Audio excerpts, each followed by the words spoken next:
So today I thought that I could try something new on my channel that I haven't ever tried before, and that is reading creepypastas. I can't say creepypastas, but I've started this intro so many times I'm just going to go with it. So let's just go with it. Also, I just want to say a big thank you to my friend Sarah, as she found the creepypastas for me, and they're on my phone, but my phone's flat, so I'm having to use my laptop. So thank you for trying to find them. I really appreciate it, but I didn't use them in the end. Also, like a PPS, my mum made this hat and I fucking love it. So I think I should say first, I've never ever read a creepypasta. I'm really gonna annoy myself the whole video, but yeah, I never read one. I know like Sonic.exe is one, and there's one about Furbies, but I've never actually read one myself, so I feel like I need to lose my creepypasta virginity. Okay, but before we start, I think we need to get a little bit more spooky because it's quite bright in here and that's not that good. Literally, why am I doing like a spooky video? It's like November, but it's not like a Halloween video, is it? Why am I trying? I'm trying to tell myself this is not a Halloween video, that I should have done a Halloween, but I decided not to. So anyway, into the black abyss. Okay. By the way, I'm using my mum's craft lamp as lighting again, so yay! Okay, first one. It lives at the bottom of my stairs. 7.7 out of 10. Okay, ready? Stand at the top of my stairs, sock toes curling into the carpet as one hand squeezes the door handle and the other hovers over the light switch, trying to decide if it's safe to turn the lights out. It's nearly 7 at night. I have about an hour before sundown, but it's just dim enough in the stairwell to make me doubt if that really matters. I stare down at the welcome mat, and though I see nothing, I know that the thing that lives there at the bottom of my stairs is watching me. I know its gauzy white eyes never blink, and that its teeth, thin and too long for its mouth, extending far past its leathery lips, cannot smile. But I feel as if it's grinning at me. I know its gaunt, lanky limbs are curled and crouched around its small body, waiting to lunge the second the light is out. I'm sorry, like, this just, I mean, it's well written all, but it sounds a bit like fanfiction, and as somebody who reads a fuckload of Larry Stylinson fanfiction, it does sound like fanfiction. On with the story. No, it isn't real. If it was real, I would be able to see it. Kyron, literally, what is the fucking point? Like, reassess your life. Like, Kyron, take your life and reassess it. You oh, fuck off! Mum! No, it isn't real. If it was real, I would be able to see it. But even as I remind myself of this, I leave the light on. You see, I made him up, the creature that lives at the bottom of my stairs. I've always had an active imagination. My laptop's just gone off, there you go. Good. I've always had an active imagination. Many children create monsters or imaginary friends with rules. A man who runs beside the car, but can only run in the shadow of the vehicle. A ghost who befriends you, but is invisible to anyone older than you. A monster who waits at the bottom of your stairs, but can't move until the lights are out. I'm not sure why I never stopped doing this. I'm approaching my mid-20s, and most children stopped around 10, or at least they stopped talking about it. I tried to keep my concerns to myself, though I have had to explain myself a time or two as to why I have to be the one who closes the door. I'm the only one who knows what he's doing, because I created him. This is fucked up. Like, I don't really know what's going on, but I'm starting to think maybe this guy's a bit mentally ill. The worst part is that he only exists because I think he does. There have been weeks or months where I can go up to my stairs to my apartment and not feel his eyes on my back, his claw-like fingers waiting to rip into me. All it takes is a stray thought and he's there again. There have been times where I was too slow to close my door after I turned the light out. Nothing happens right away, though I know he is in my apartment with me. There is a chill in my spine and a cold stone in my... Stone? It literally says there's a cold stone in my stomach. Like, I don't think I've ever heard that phrase, like, ever in my life. Okay. I'm like, each to their own, but... in my stomach when he gets past my door, but it's not like he drags me down the stairs or anything. Why am I laughing? That's not funny. That just makes me think of, have you guys seen Paranormal Activity? Like, literally the shittest film going. But, you know when they pick up by the leg and they're like... Why am I laughing? I'm shitting myself when this happened to me. It's not like he drags me down the stairs or anything. For some reason, though I know he is capable of killing me, he doesn't. Even when I succeed, sometimes there is this dull, thudding noise that starts at 2 AM and continues until sunrise, like he's slamming his dry, callous, two big hands on the door, demanding I open it and let him in. This has been the hardest part about accepting he is not real, because I have guests ask me about the noise. I never know what to tell them. Oh, shit. I kind of want to turn my light back on. Oh, fuck. I don't like this. Oh, fuck. I don't like this at all. Why am I doing this to myself? This is horrible. Earlier in the car, I go to my brother, oh, they'll not be scary, they're ghost stories. Bitch, I'm fucking terrified. On the nights he gets in, I can feel him watch me from the doorway to my room, which unfortunately shares a wall with that stairwell. He sits in the same spot all night, breath wheezing out of his squished, bat-like nose, body twitching and contorting as he runs his clawed fingers over his face in anticipation, like... Why did I feel like to reenact that? Seriously, literally, what is wrong with me? Oh, I'm so scared. When I get nervous, I talk loads to try and distract myself, and that's what I'm doing. I will never claim to have actually seen him. I will say I feel as if a trick of the light or a stray shadow sometimes looks if they were trying to reveal him to me. My biggest worry is I think he's getting closer with each time I fail. He started right outside my doorway, but he was a mere 3 feet from me last time. I can't really tell because he isn't real, and because I can't see him, but I think he's getting more worked up. I don't know what he's so excited about, but I can guess it will happen when he has made his way to sit at the foot of my bed. Literally, I'm so freaked out. I think he's getting faster. I've been failing more often than not to keep him out. It won't be long now before he reaches his goal, whatever that goal is. Maybe it's to torment me and feed off my fear of what he'll do next. If that's his goal, he's succeeding. It's killing me. I can't sleep. I know he's there. I know he's never attacked me in the past, but I'm always scared that tonight will be the night he decides that enough is enough, and he goes for it.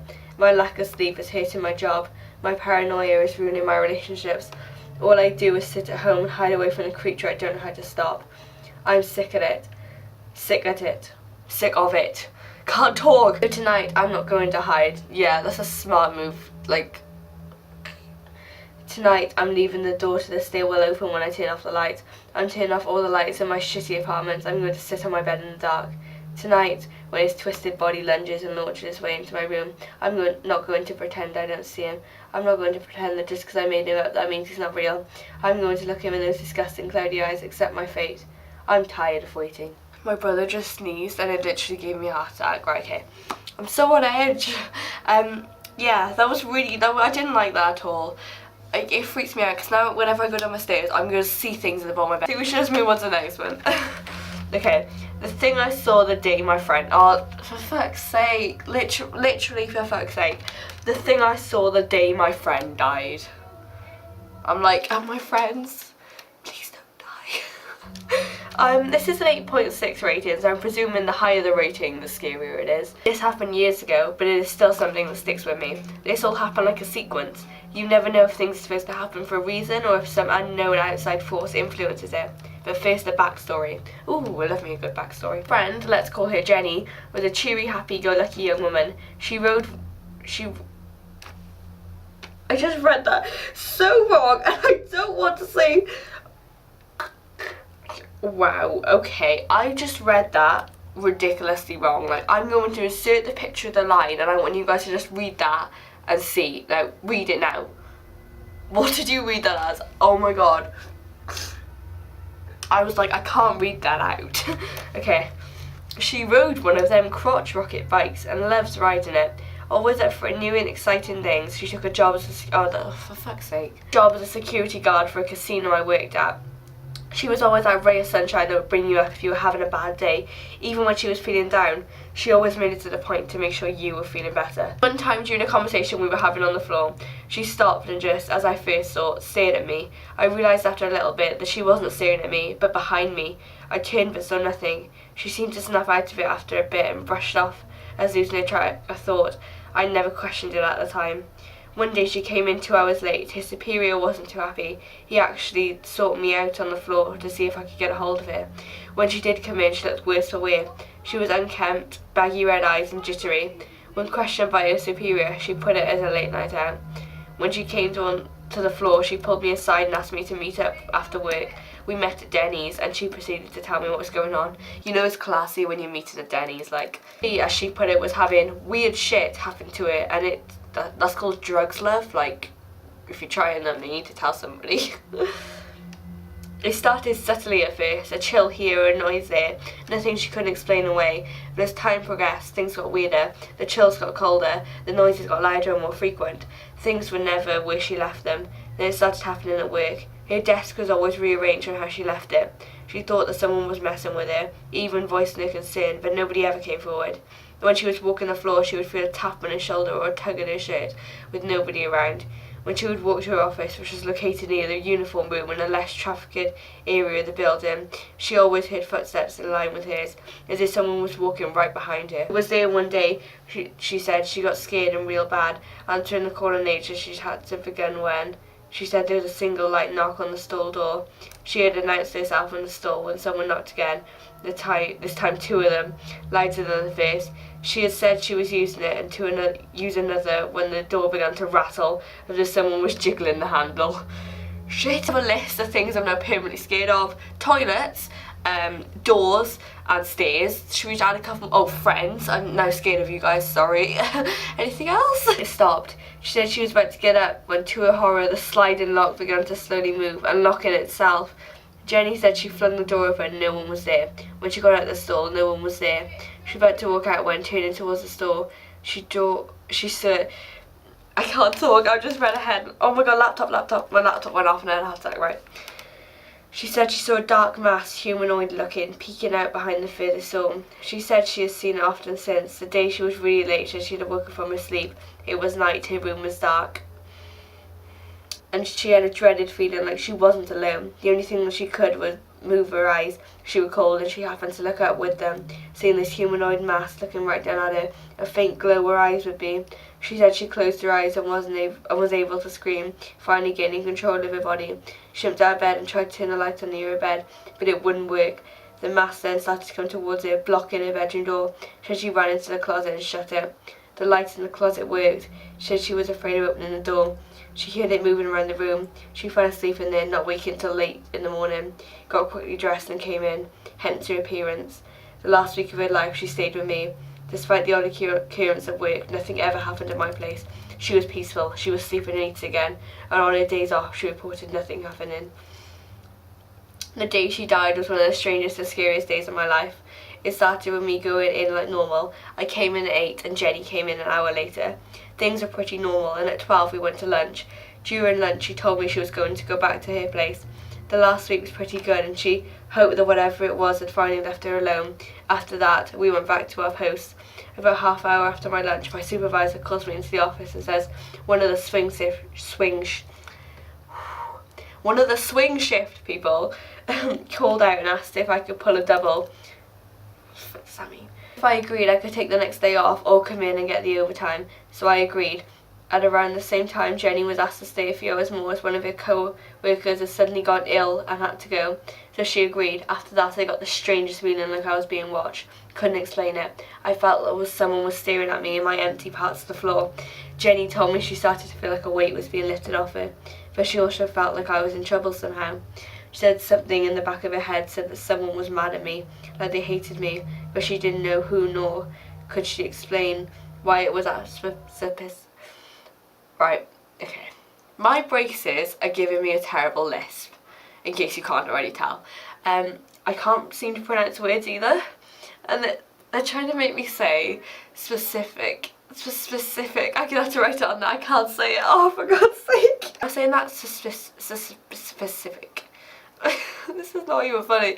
Specific. That's the best I'm gonna do, okay? Nor could she explain why that word was that specific feeling.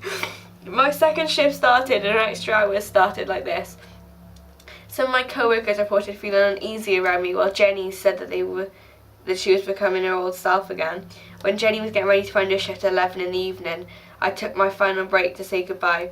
As I was getting out an hour after her, she said she felt free in what seemed like forever. She wanted to enjoy her ride home. She said she would text me when she made it. We hugged and I saw her off for what would be the last time. Needing to get back on the floor, I had to call. Oh fuck, she's going to the toilet, sorry. I had the call of nature beckoning me, but I decided I could hold it, or so I thought. I was making my rounds, the urge came at me strong, literally forcing me to make a mad rush to the employee restroom. I ran in and got the nearest urinal. Really, is this a girl or a boy? I thought it was a girl. Oh well. Relieved, I washed my hands and started to leave when a light, soft knock came in from the direction of the stall. There, peeking out from the farthest door was a black mass, humanoid looking, the soft glow where eyes should be. I blinked and it was gone. I stood frozen there, literally trying to rationalise if I saw something or not. I looked at the time on my phone. 20 minutes had passed since Jenny left. I looked up and there it was again. Only this time I got this really bad feeling that something was wrong and I bolted out of there. That image was burned into my memory and it's been ever since. I called Jenny but it went to voicemail. I finished the rest of my shift with that dreaded feeling. After work I went home and tried calling again. Voicemail. I left her a message to get back to me ASAP. My sister broke the news to me that morning. Her boyfriend was an EMT that responded to an accident call. He, Jenny and I, as well as my sister, had all gone to high school together. Being the one that took the call, he was shocked to find her off the road, about 40 feet to be exact, dead with a broken neck. Oh shit. Do you know what that makes me think of though? You know in Mice and Men, where Lenny, he grabs her neck, and he doesn't mean to obviously, but he breaks her neck. Hit the safeguard, the metal piece that curved with the road. He thought it was weird that she would have landed 40 feet away, seeing the speed limit at the turn was only 20, and then later it was determined that she hit it going 10 miles an hour. No alcohol nor drugs was found in her system, so they thought she probably fell asleep, and when she hit, she landed neck first and slid to a halt. Though I was later told by my sister's boyfriend that when he got there he didn't see anything that looked like she slid. The ground, he remembered, was undisturbed. This had haunted me for a while now. A few weeks ago I dreamed Jenny was talking to me. I could hear her and she had this blank, almost emotionless expression. She points behind me and there it is, the thing that I saw my friend die, the day my friend died. I am by no means an artist or painter. Hell, I can hardly draw. But after that dream I had to try to dissipate. Another word I can't say, I'm just going to write it. Dissipate. When I saw her in the restroom all those years ago. This is the closest I've gotten to it. One more thing I forgot to mention. The time of death was given, it was around 11:20 p.m. About the same time I saw the fucking thing. And I'm going to turn the light on, and that was that. Wow, I am now shitting it. Okay. I'm really scared. I'd do more, but I'm too scared. I feel like I need to like get my bottle back. That was so, I'm so scared. I feel like that was based off a true story. I'm so scared. I'm gonna end this video here. I hope you enjoyed it. I'm now going to be terrified of casinos, security officers, bathrooms, stairs, doors for the rest of my life. I will see you all on Friday or Sunday. Bye.